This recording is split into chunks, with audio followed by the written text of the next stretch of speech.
नमस्कार बंधुरा नतून एक भिडियोते आपनादेर प्रत्येके जानाई स्वागतम। এই মুহূর্তে আবহাওয়ার গুরুত্বপূর্ণ আপডেট নিয়ে চলে এলাম। জোড়া ঘূর্ণাবর্তের জেরে বিহার এবং ঝাড়খণ্ডের উপরে গতকাল তৈরি হয়েছিল শক্তিশালী বজ্রগর্ভমেঘ। তা থেকে প্রথমে বিহার এবং ঝাড়খণ্ডে প্রবল ঝড় বৃষ্টি হয় এবং তার পরবর্তী পর্যায়ে উত্তরবঙ্গের একাধিক জেলা এবং দক্ষিণবঙ্গের বিশেষ করে পশ্চিম দিকের জেলা এবং বাকি একাধিক জেলায় কিন্তু শক্তিশালী বজ্রমেঘ প্রবেশ করে ঝাড়খণ্ড এবং বিহারের দিক থেকে। তার জেরে দক্ষিণবঙ্গে এবং উত্তরবঙ্গে বেশ কয়েকটা জেলায় কিন্তু গতকাল রাতের মধ্যে প্রবল ঝড় বৃষ্টি হয়েছে। তবে ইতিমধ্যেই আলিপুর আবহাওয়া দপ্তর থেকে জানিয়ে দেওয়া হয়েছে এই ঝড় বৃষ্টি কিন্তু এখনই বন্ধ হবে না। আগামী সোমবার পর্যন্ত ঝড় বৃষ্টির অনুকূল পরিবেশ থাকবে পশ্চিমবঙ্গে। ইতিমধ্যে আজকে উত্তরবঙ্গের একাধিক জেলার জন্য ভারী বৃষ্টিপাতের সতর্কতা দেওয়া হয়েছে। সেই সঙ্গে কালবৈশাখী ঝড়ের সম্ভাবনা রয়েছে উত্তরবঙ্গের একাধিক জেলাতে। আজকে দক্ষিণবঙ্গে কয়েকটা জেলাতে বৃষ্টিপাতের সম্ভাবনা একটু কম থাকবে, শুধুমাত্র ঝাড়খণ্ড লাগোয়া কয়েকটা জেলায় বৃষ্টিপাতের সম্ভাবনা রয়েছে, সঙ্গে কালবৈশাখী ঝড়ের সম্ভাবনা রয়েছে, বিক্ষিপ্ত হবে। তবে আগামীকাল শনিবার এবং রবিবার উইকেন্ডের এই দুদিন কিন্তু দক্ষিণবঙ্গে দাপিয়ে ঝড় বৃষ্টি হতে পারে, এমনটাই সম্ভাবনার কথা জানিয়েছে আলিপুর আবহাওয়া দপ্তর। সেই সঙ্গে আপনাদেরকে জানিয়ে রাখি, বঙ্গোপসাগরে যে নিম্নচাপটি তৈরি হয়েছিল সেটা কিন্তু এখনও শেষ হয়নি, সেটা বাঁক নিচ্ছে। আগামী 24 ঘন্টার মধ্যে সেটা উত্তর পূর্ব দিকে সরবে এবং তার জেরে মধ্য বঙ্গোপসাগরীয় অঞ্চল এবং সেই সঙ্গে সংলগ্ন উত্তর বঙ্গোপসাগরীয় অঞ্চলে কিন্তু প্রবল ঝড় বৃষ্টির সম্ভাবনা রয়েছে। বঙ্গোপসাগর কিন্তু উত্তাল থাকবে আগামী 24 ঘন্টার মধ্যে। তো আজকের ভিডিওতে আমরা বিস্তারিত আলোচনা করব যে আগামী 4-5 দিন পশ্চিমবঙ্গের আবহাওয়া কেমন থাকবে এবং পশ্চিমবঙ্গ এবং তার পার্শ্ববর্তী অঞ্চলগুলো অর্থাৎ বিহার, ঝাড়খণ্ড, ওড়িশা, এদিকে বাংলাদেশ, সেই সঙ্গে ত্রিপুরা, আসাম এবং বাকি উত্তর পূর্ব ভারতের রাজ্যগুলোয় আবহাওয়া কেমন থাকবে, কোন কোন দিন কোন কোন অঞ্চলে ঝড় বৃষ্টির সম্ভাবনা রয়েছে, একই সঙ্গে লেটেস্ট স্যাটেলাইট ইমেজ কী আপডেট দিচ্ছে, এই মুহূর্তে কোথায় কেমন মেঘ রয়েছে এবং নিম্নচাপের আপডেট কী রয়েছে, সমস্ত কিছু আপনাদেরকে পরপর জানাবো এই ভিডিওটির মাধ্যমে। তো ভিডিওটা ভালো লাগলে অবশ্যই লাইক এবং শেয়ার করে দেবেন। সেই সঙ্গে নতুন দর্শক হয়ে থাকলে লেটেস্ট ভিডিওর আপডেট সর্বপ্রথমে পাওয়ার জন্য চ্যানেলটিকে সাবস্ক্রাইব করে নিয়ে পাশে থাকা বেল আইকনে ক্লিক করে অল নোটিফিকেশন অপশানটিকে অন করে রাখবে। লেটেস্ট আপডেট তোমরা সবার প্রথমে পেয়ে যাবে। তো বন্ধুরা, ভিডিওটা ভালো লাগলে এবং ইনফরমেটিভ বলে মনে হলে অবশ্যই আপনারা ভিডিওটা একটি করে লাইক করে দেবেন, অবশ্যই ভিডিওটি প্রচুর শেয়ার করবেন। সেই সঙ্গে নতুন দর্শক হয়ে থাকলে লেটেস্ট ভিডিওর আপডেট সর্বপ্রথমে পাওয়ার জন্য চ্যানেলটিকে সাবস্ক্রাইব করে নিয়ে পাশে থাকা বেল আইকনে ক্লিক করে অল নোটিফিকেশন অপশানটিকে অন করে রাখবেন। লেটেস্ট আপডেট আপনারা সবার প্রথমে পেয়ে যাবেন। সেই সঙ্গে আমাদের ভিডিওটি আপনি এই মুহূর্তে কোন জেলা থেকে দেখছেন এবং গত 24 ঘন্টার মধ্যে আপনাদের জেলায় আপনি বৃষ্টি পেয়েছেন কিনা অবশ্যই কিন্তু কমেন্টে জানাবেন। বন্ধুরা, প্রথমে আমরা দেখে নেব আজকে এই মুহূর্তে লেটেস্ট স্যাটেলাইট ইমেজ অর্থাৎ উপগ্রহ চিত্র আবহাওয়া সংক্রান্ত কী কী নতুন আপডেট দিচ্ছে। এই মুহূর্তে আপনারা দেখতে পাচ্ছেন নিম্নচাপের জেরে কিন্তু বঙ্গোপসাগর জুড়ে মেঘ ছড়িয়ে ছিটিয়ে রয়েছে। ভারী মেঘ আমরা দেখতে পাচ্ছি এই মুহূর্তে দক্ষিণ বঙ্গোপসাগর, সেই সঙ্গে মধ্য বঙ্গোপসাগর, একই সঙ্গে দক্ষিণ পশ্চিম বঙ্গোপসাগরে কিন্তু ভারী মেঘ রয়েছে। মানে মেঘ কিন্তু গোটা বঙ্গোপসাগর জুড়েই রয়েছে। আপনারা দেখতে পাচ্ছেন যে গোটা বঙ্গোপসাগর কিন্তু মেঘে ঢাকা রয়েছে। একই সঙ্গে আমরা দেখতে পাচ্ছি এই বঙ্গোপসাগর থেকে কিন্তু প্রচুর পরিমাণে জলীয় বাষ্প ঢুকছে পশ্চিমবঙ্গ, বিহার, ঝাড়খণ্ড, ওড়িশা, এদিকে অন্ধ্রপ্রদেশ, সেই সঙ্গে আমরা দেখতে পাচ্ছি বাংলাদেশ, ত্রিপুরা, মায়ানমার, এই সমস্ত অঞ্চলে কিন্তু প্রচুর পরিমাণে জলীয় বাষ্প ঢুকছে। এছাড়া আমরা দেখতে পাচ্ছি এই মুহূর্তে আমাদের পশ্চিমবঙ্গের ছবিটা, যেখানে দক্ষিণবঙ্গের জেলাগুলো কিন্তু আকাশ পরিষ্কার হয়ে গেছে। মুর্শিদাবাদ, নদিয়া, উত্তরবঙ্গ, দক্ষিণ 24 পরগনা, কলকাতা, হাওড়া, হুগলি, পূর্ব বর্ধমান, সেই সঙ্গে পশ্চিম বর্ধমান, বীরভূম, এছাড়া পুরুলিয়া, বাঁকুড়া, ঝাড়গ্রাম, পশ্চিম মেদিনীপুর, পূর্ব মেদিনীপুর, প্রত্যেকটা জেলা কিন্তু পরিষ্কার আবহাওয়া তৈরি হয়ে গেছে। কোনো কোনো অংশে হালকা হালকা মেঘ উড়ে যাচ্ছে, বৃষ্টির মেঘ কিন্তু এই মুহূর্তে নেই। তবে দুপুরের পরে ঝাড়খণ্ডের ওপর কিন্তু আবারও বজ্রমেঘ তৈরি হতে পারে। তার জেরে ঝাড়খণ্ড লাগোয়া জেলাগুলো রয়েছে যেমন পশ্চিম বর্ধমান, সেই সঙ্গে বাঁকুড়া, পুরুলিয়া, বীরভূম, এইসব জেলা কিন্তু সন্ধ্যার মধ্যে আবারও বজ্রবিদ্যুৎ সহ বৃষ্টিপাত হতে পারে, ঝড়ের সম্ভাবনা কিন্তু থাকছে। এছাড়া আমরা দেখতে পাচ্ছি উত্তরবঙ্গের মধ্যে এই মুহূর্তে মালদা, উত্তর দিনাজপুর, দক্ষিণ দিনাজপুরে কিন্তু পরিষ্কার আবহাওয়া, হালকা হালকা ঘোলাটে ঘোলাটে মেঘ রয়েছে। একই সঙ্গে উত্তরবঙ্গের ওপরের যে 5 জেলা দার্জিলিং, কালিম্পং, জলপাইগুড়ি, আলিপুরদুয়ার, কোচবিহার, সেখানে কিন্তু এই মুহূর্তে মোটের উপর পরিষ্কার আবহাওয়া রয়েছে। কোনো কোনো অংশে হালকা হালকা মেঘ উড়ে যাচ্ছে। আজকে উত্তরবঙ্গের সব জেলার জন্য কিন্তু ঝড় বৃষ্টি অরেঞ্জ অ্যালার্ট থাকছে। যে কোনো মুহূর্তে কিন্তু নতুন করে বজ্রমেঘ তৈরি হতে পারে, তা থেকে বিক্ষিপ্ত ঝড় বৃষ্টি হতে পারে উত্তরবঙ্গের একাধিক জেলাতে। এছাড়া আমরা দেখতে পাচ্ছি এই মুহূর্তে আসামের বিস্তীর্ণ অংশ জুড়ে কিন্তু ভারী মেঘ। তার কারণে এই মুহূর্তে আসামের ওপর কিন্তু দুটি ঘূর্ণাবর্ত রয়েছে, একটা মধ্য আসামের ওপর একটা ঘূর্ণাবর্ত রয়েছে আর একটা উত্তর পূর্ব আসাম সংলগ্ন অঞ্চলে ঘূর্ণাবর্ত রয়েছে। এই দুই ঘূর্ণাবর্তের জেরে কিন্তু এই মুহূর্তে গোটা আসাম জুড়ে ভারী মেঘ রয়েছে এবং আজকে আসামে বৃষ্টিপাতের সম্ভাবনা থাকছে। এছাড়া আমরা দেখতে পাচ্ছি এই মুহূর্তে ত্রিপুরার উপরেও কিন্তু মেঘ রয়েছে, নিম্নচাপের মেঘ কিন্তু ঢুকছে বাংলাদেশের মহেশখালী, টেকনাফ, চট্টগ্রাম হয়ে ত্রিপুরার দিকে ঢুকছে মেঘগুলো, ঠিক আছে। এছাড়া আমরা দেখতে পাচ্ছি বাকি বাংলাদেশে কিন্তু এই মুহূর্তে মোটার উপর পরিষ্কার আবহাওয়া রয়েছে। এদিকে মধ্য ভারতে সেই সঙ্গে পশ্চিম ভারতে কিন্তু পরিষ্কার আবহাওয়া।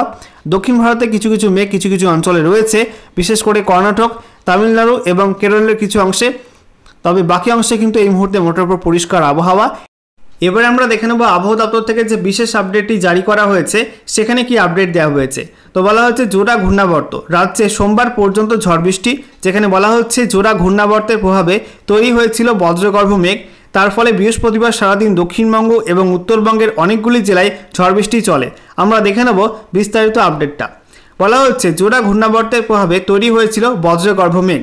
তার ফলে বৃহস্পতিবার সারাদিন দক্ষিণবঙ্গ ও উত্তরবঙ্গের অনেকগুলি জেলায় ঝড় বৃষ্টি চলে। এমনকি রাতের দিকে কলকাতা ও সংলগ্ন এলাকায় ঝোড়ো হাওয়া শুরু হয়, বেশ কয়েকটি জায়গায় বিক্ষিপ্ত বৃষ্টিও হয়। আগামী সোমবার পর্যন্ত রাজ্যের অনেক জায়গায় এই পরিস্থিতি থাকবে। শনিবার থেকে ঝড় বৃষ্টির প্রকোপ বাড়বে দক্ষিণবঙ্গে, রবিবার থেকে উত্তরবঙ্গে কমবে ঝড় বৃষ্টি। আলিপুর আবহাওয়া অফিসের অধিকর্তা হাবিবুর রহমান বিশ্বাস এদিন এই পূর্বাভাস দিয়েছেন। তিনি আরও জানিয়েছেন বৃহস্পতিবার বিকাল পর্যন্ত রাজ্যের সবথেকে বেশি বৃষ্টি হয়েছে উত্তরবঙ্গের আলিপুরদুয়ারে, সেখানে 24 ঘন্টার মধ্যে 84 মিলিমিটার বৃষ্টিপাত রেকর্ড হয়েছে। এদিন সন্ধ্যার পর দক্ষিণবঙ্গের 2 বর্ধমান, বীরভূম, পুরুলিয়া এবং বাঁকুড়া জেলার কিছু জায়গায় শক্তিশালী বজ্রমেঘ থেকে কালবৈশাখী ঝড় বৃষ্টি হয়েছে। ঝোড়ো হাওয়ার গতিবেগ ঘন্টায় প্রায় 60 থেকে 70 কিলোমিটার পর্যন্ত হয়েছিল। তো প্রবল ঝড় বৃষ্টি কিন্তু হয়েছে পশ্চিম দিকের জেলাগুলোই, বীরভূম, পুরুলিয়া, বাঁকুড়া, সেই সঙ্গে 2 বর্ধমান, এইসব জেলা কিন্তু সর্বোচ্চ 70 কিলোমিটার বেগে প্রবল কালবৈশাখী ঝড় বৃষ্টি হয়েছে। আপনারা এই সমস্ত জেলা থেকে ভিডিওটা দেখে থাকলে অবশ্যই কিন্তু কমেন্টে জানাবেন কেমন বৃষ্টিপাত হয়েছে, কেমন ঝড় হয়েছে, অবশ্যই কিন্তু কমেন্টে মেনশন করবেন। এরপর বলা হচ্ছে বিকালের দিকে কলকাতা ও সংলগ্ন এলাকায় বজ্রগর্ভ মেঘ সৃষ্টি হয়। এইসব এলাকায় হালকা বৃষ্টি হলেও ঝড় হয়নি। দমদমে বিকাল পর্যন্ত 8 মিলিমিটার বৃষ্টিপাত রেকর্ড হয়েছে। রাতের দিকে কলকাতায় ঝোড়ো হাওয়া বইতে শুরু করে। তবে এই দফায় কলকাতা ও সংলগ্ন এলাকায় ঝড় বৃষ্টির সম্ভাবনা আছে বলেই জানাচ্ছে আবহাওয়া দপ্তর। আজ শুক্রবার এবং কাল শনিবার উত্তরবঙ্গের একাধিক জেলায় ঝড় বৃষ্টির কমলা সতর্কবার্তা জারি করা হয়েছে। শনিবার এবং রবিবার দক্ষিণবঙ্গের একাধিক জেলার জন্য এই সতর্কতা দেওয়া হয়েছে। ঝোড়ো হাওয়ার গতিবেগ ঘন্টায় 40 থেকে 50 কিলোমিটার হতে পারে। দক্ষিণবঙ্গের অন্য জেলাগুলিতেও এই দুদিনের জন্য হলুদ সতর্কবার্তা দেওয়া হয়েছে। সোমবারও দক্ষিণবঙ্গের পশ্চিমাঞ্চলের জেলাগুলির জন্য হলুদ সতর্কবার্তা থাকছে। এই দফার ঝড় বৃষ্টিতে মাঠের ফসল, বাড়িঘরের সুরক্ষা নিয়ে সতর্ক করেছে আবহাওয়া দপ্তর। আবহাওয়া অফিস জানিয়েছে উত্তর পূর্ব বিহার ও উত্তর বাংলাদেশের ওপরে 2টি ঘূর্ণাবর্ত রয়েছে। সেই সঙ্গে বঙ্গোপসাগর থেকে বেশি মাত্রায় জলীয় বাষ্প বায়ুমণ্ডলে ঢোকার কারণে বজ্রগর্ভ মেঘ সৃষ্টি হচ্ছে বিভিন্ন জায়গায়। ঘূর্ণাবর্ত দুটির অবস্থানের জন্য এদিন উত্তরবঙ্গের সব জেলাতেই ঝড় বৃষ্টি হয়েছে। এবারে আমরা অনলাইন ওয়েদার সিস্টেম থেকে আপনাদেরকে দেখাবো যে আজ এবং আগামী 4-5 দিনের মধ্যে পশ্চিমবঙ্গের উত্তর থেকে দক্ষিণ এবং তার পার্শ্ববর্তী অঞ্চলগুলিতে কোন কোন সময় কোন কোন দিন ঝড় বৃষ্টি হতে পারে। তো আজকে 11 এপ্রিল 2025 শুক্রবার, আজকে দক্ষিণবঙ্গে কিন্তু কোনো জেলাতেই খুব একটা ঝড় বৃষ্টির সম্ভাবনা নেই। আজকে ঝাড়খণ্ডের ওপরে এবং সেই সঙ্গে ওড়িশার ওপরে বজ্রমেঘ তৈরি হতে পারে কোনো কোনো অংশে, তা থেকে ঝড় বৃষ্টির সম্ভাবনা বিক্ষিপ্তভাবে রয়েছে ঝাড়খণ্ড এবং ওড়িশার ওপরে। এছাড়া আমরা দেখতে পাচ্ছি আজকে সন্ধ্যার মধ্যে উত্তরবঙ্গে দার্জিলিং, কালিম্পং, জলপাইগুড়ি, সেই সঙ্গে আলিপুরদুয়ার, এই সব জেলায় কিন্তু বিক্ষিপ্ত বজ্রমেঘ থেকে ঝড় বৃষ্টি হতে পারে কোনো কোনো অংশে। এছাড়া আমরা দেখতে পাচ্ছি আজকের পর আগামীকাল ভোরের মধ্যে, আগামীকাল ভোর থেকে সকাল এই সময়টার মধ্যে কিন্তু উত্তরবঙ্গে উত্তর দিনাজপুর, সেই সঙ্গে দক্ষিণ দিনাজপুর, মালদা, সেই সঙ্গে আমরা দেখতে পাচ্ছি কোচবিহার, আলিপুরদুয়ার, জলপাইগুড়ি, এই সব জেলা কিন্তু বিক্ষিপ্ত বজ্রমেঘ থেকে ঝড় বৃষ্টি হতে পারে। সাথে বাংলাদেশের মধ্যে রংপুর এবং রাজশাহীতে ঝড় বৃষ্টি হতে পারে। ঝড় বৃষ্টির সম্ভাবনা রয়েছে ময়মনসিংহ। এছাড়া আমরা দেখতে পাচ্ছি শনিবার 12 এপ্রিল দুপুরের পর কিন্তু দক্ষিণবঙ্গে ঝড় বৃষ্টি হতে পারে। বিশেষ করে ঝাড়খণ্ডের ওপর তৈরি হবে শক্তিশালী বজ্রমেঘ, তা থেকে দক্ষিণবঙ্গের মধ্যে আমরা দেখতে পাচ্ছি পুরুলিয়া, বাঁকুড়া, সেই সঙ্গে পশ্চিম বর্ধমান, এছাড়া বীরভূম, মুর্শিদাবাদ, নদিয়া, একই সঙ্গে আমরা দেখতে পাচ্ছি পূর্ব বর্ধমান এবং পশ্চিম মেদিনীপুর, পূর্ব মেদিনীপুর, হাওড়া, হুগলি, এই সমস্ত অংশে কিন্তু শক্তিশালী বজ্রমেঘ থেকে ঝড় বৃষ্টি হতে পারে। কলকাতাও কিন্তু ঝড় বৃষ্টির সম্ভাবনা থাকছে। এছাড়া আমরা দেখতে পাচ্ছি রাতের দিকে নতুন করে বজ্রমেঘ তৈরি হতে পারে উত্তরবঙ্গের মধ্যে মালদা এবং দক্ষিণ দিনাজপুর জেলায়। এরপর আমরা দেখতে পাচ্ছি 12 এপ্রিল শনিবার রাত থেকে রবিবার 13 এপ্রিলের মধ্যে বাংলাদেশের কিছু অংশে কিন্তু বিক্ষিপ্ত ঝড় বৃষ্টি হতে পারে। বিশেষ করে রংপুর, ময়মনসিংহ, সিলেট, এই সমস্ত অঞ্চলে ঝড় বৃষ্টির সম্ভাবনা থাকছে। এছাড়া রবিবার 13 এপ্রিল সন্ধ্যার পরে কিন্তু দক্ষিণবঙ্গে আবারও ঝড় বৃষ্টির সম্ভাবনা থাকছে। বিশেষ করে ঝড় বৃষ্টি হতে পারে নদিয়া, মুর্শিদাবাদ, হুগলি, হাওড়া, কলকাতা, উত্তর এবং দক্ষিণ 24 পরগনা, পশ্চিম মেদিনীপুর, পূর্ব মেদিনীপুর, এছাড়া বাঁকুড়া, পুরুলিয়া, ঝাড়গ্রাম, সেই সঙ্গে পশ্চিম বর্ধমান, বীরভূম এইসব জেলা কিন্তু ঝড় বৃষ্টি হতে পারে। প্রবল কালবৈশাখী ঝড়ের সম্ভাবনা থাকছে। রাতের মধ্যে আমরা দেখতে পাচ্ছি উত্তরবঙ্গে হতে পারে ঝড় বৃষ্টি, বিশেষ করে মালদা, দক্ষিণ দিনাজপুর, উত্তর দিনাজপুর, দার্জিলিং, কালিম্পং এবং সেই সঙ্গে জলপাইগুড়ি এইসব জেলায় কিন্তু প্রবল ঝড় বৃষ্টির সম্ভাবনা থাকছে সন্ধ্যা এবং রাতের মধ্যে। রাতের দিকে বাংলাদেশে আমরা দেখতে পাচ্ছি ময়মনসিংহ, সেই সঙ্গে রংপুর, এছাড়া উপকূলবর্তী আমরা দেখতে পাচ্ছি বরিশাল, লালমোহন, ফিরোজপুর, মঠবেড়িয়া, কলাপাড়া এই সমস্ত অংশ কিন্তু সন্ধ্যা এবং রাতের মধ্যে প্রবল ঝড় বৃষ্টির সম্ভাবনা বিক্ষিপ্তভাবে কিছু কিছু অংশ থাকছে। এছাড়া আমরা দেখতে পাচ্ছি ত্রিপুরাতে কিছু বিক্ষিপ্ত মেঘ থেকে ঝড় বৃষ্টি হতে পারে মধ্যরাতের দিকে। এরপরে সোমবার 14 এপ্রিল আমরা দেখতে পাচ্ছি দুপুরের পরে কিন্তু আবারও বজ্রমেঘ তৈরি হবে, তা থেকে দক্ষিণবঙ্গে ঝড় বৃষ্টি হতে পারে, বিশেষ করে পশ্চিম দিকের জেলাগুলি বীরভূম, পশ্চিম বর্ধমান, সেই সঙ্গে পূর্ব বর্ধমান, পুরুলিয়া, বাঁকুড়া, সেই সঙ্গে ঝাড়গ্রাম, পশ্চিম মেদিনীপুর এইসব জেলা কিন্তু প্রবল ঝড় বৃষ্টি হতে পারে। তবে পূর্ব দিকের জেলাগুলি কিন্তু ঝড় বৃষ্টির সম্ভাবনা একটু কম থাকবে। একই সঙ্গে রাতের দিকে কিন্তু আবারও ঝড় বৃষ্টি হতে পারে উত্তরবঙ্গের মধ্যে মালদা, দক্ষিণ দিনাজপুর এবং উত্তর দিনাজপুর এই সব জেলাগুলিতে। এরপরে দেখুন সোমবার সন্ধ্যা এবং রাতের মধ্যে বাংলাদেশেও কিন্তু ঝড় বৃষ্টি হবে, বিশেষ করে রংপুর, রাজশাহী, এছাড়া আমরা দেখতে পাচ্ছি ঢাকা, সেই সঙ্গে সংলগ্ন ময়মনসিংহ, সিংড়া, সিরাজগঞ্জ, নাগারপুর, পাবনা, কাপসিয়া, কিশোরগঞ্জ, এছাড়া আমরা দেখতে পাচ্ছি পার্শ্ববর্তী অঞ্চলগুলি অর্থাৎ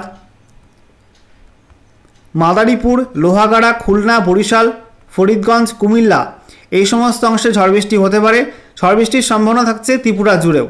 রাতের মধ্যে ত্রিপুরাতে আমবাসা, আগরতলা, দক্ষিণ ত্রিপুরার মধ্যে আমারপুর, উদয়পুর এই সমস্ত অংশ কিন্তু ঝড় বৃষ্টির সম্ভাবনা প্রবল থাকছে। এরপরে আমরা দেখে নেব মঙ্গলবারের আপডেটটা কী দেওয়া হয়েছে। মঙ্গলবারে আমরা দেখতে পাচ্ছি 15 এপ্রিল আবার কিন্তু বজ্রমেঘ তৈরি হতে পারে এবং দুপুরের পরপর ঝাড়খণ্ড এবং ওড়িশার ওপরে শক্তিশালী বজ্রমেঘ থেকে বিক্ষিপ্ত ঝড় বৃষ্টি হতে পারে। তবে দক্ষিণবঙ্গে, পশ্চিমবঙ্গের মধ্যে দক্ষিণবঙ্গের জেলাগুলি ঝড় বৃষ্টির সম্ভাবনা একটু কম থাকবে। এছাড়া আমরা দেখতে পাচ্ছি রাতের দিকে মালদা, উত্তর দিনাজপুর, দক্ষিণ দিনাজপুর জেলায় ঝড় বৃষ্টি হতে পারে। সেই সঙ্গে ত্রিপুরা এবং সেই সঙ্গে আসামের কিছু অংশে কিন্তু ঝড় বৃষ্টির সম্ভাবনা থাকছে। এরপরে বুধবার 16 এপ্রিল আমরা দেখতে পাচ্ছি দুপুরের পরপর কিন্তু আবারও শক্তিশালী বজ্রমেঘ তৈরি হবে দক্ষিণবঙ্গের ওপরে, বিশেষ করে পূর্ব বর্ধমান, বীরভূম, সেই সঙ্গে পশ্চিম বর্ধমান, নদিয়া, মুর্শিদাবাদ, একই সঙ্গে বাঁকুড়া, পুরুলিয়া, পশ্চিম মেদিনীপুর, পূর্ব মেদিনীপুর, হাওড়া, কলকাতা, দক্ষিণ 24 পরগনা এইসব জেলার উপর কিন্তু শক্তিশালী বজ্রমেঘ থেকে প্রবল ঝড় বৃষ্টির সম্ভাবনা থাকছে সন্ধ্যার মধ্যে। রাতের মধ্যে আমরা দেখতে পাচ্ছি কোথাও তেমন ঝড় বৃষ্টির সম্ভাবনা থাকছে না, শুধুমাত্র উত্তরবঙ্গে দার্জিলিং, কালিম্পং, জলপাইগুড়ি, আলিপুরদুয়ার, কোচবিহার এবং সংলগ্ন বাংলাদেশের রংপুরে কিন্তু কিছুটা হালকা মাঝারি ঝড় বৃষ্টি হতে পারে।